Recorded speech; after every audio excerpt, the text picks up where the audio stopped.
નર્મદા જિલ્લાના કાળઝાળ ગરમીએ માજા મૂકી છે। ગરમીનો પારો 43 ડિગ્રી વટાવી ચૂક્યો છે, ત્યારે ખાસ દૂધાળા પશુઓ અને દૂધ ઉત્પાદન પર મોટી અસર પડી રહી છે।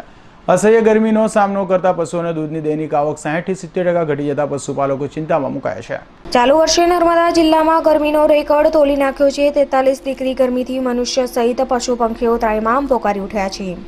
તેમાં ખાસ કરીને દૂધાળા ઢોરના ઉત્પાદન પર મોટી અસર પડી રહી છે। ગરમીનો સામનો કરતા પશુઓના દૂધની દૈનિક આવક 60 થી 70% ઘટી જતા પશુપાલકોમાં ચિંતામાં મુકાયા છે।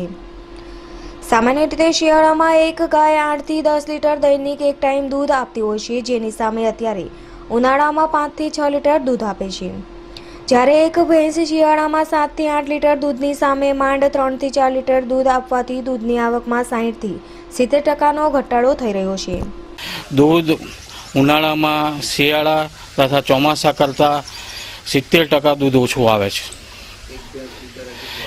એક ભેંસ લીટરે શિયાળામાં જે ભેંસ 8 થી 9 લીટર દૂધ આપે છે, ઉનાળામાં 3.5 થી 4 લીટર દૂધ પર આવી જાય છે। એટલે અમારે ખૂબ જ કાળજી રાખવી પડે છે।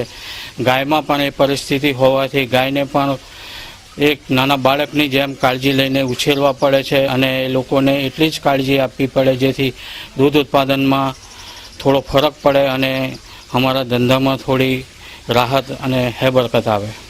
ઉનાળામાં દૂધની વધતી જતી માંગને કારણે દૂધની આવક ઘટવાથી દૂધ તથા દૂધની બનાવટોમાં પણ ભાવ વધારો નોંધાઈ રહ્યો છે, જે માટે પશુ ચિકિત્સકો, ખેડૂતો, પશુપાલકો ઉપયોગી માર્ગદર્શન આપી રહ્યા છે। પશુપાલકો પોતાના દૂધાળા ઢોરોને ગરમીથી બચાવવા તથા દૂધ ઉત્પાદન વધારવા પશુ ચિકિત્સકોના માર્ગદર્શન અને સલાહ સૂચન પ્રમાણે ખૂબ પાણી પીવડાવવું, 3 થી 4 ટાઈમ નવડાવવું, કોઢિયા શેડ નીચે રાખી પાણીનો છંટકાવ કરવો, પંખા કુલરો મૂકવા, ઝાડના છાંયડા નીચે પશુઓને રાખવાની સલાહ આપી રહ્યા છે।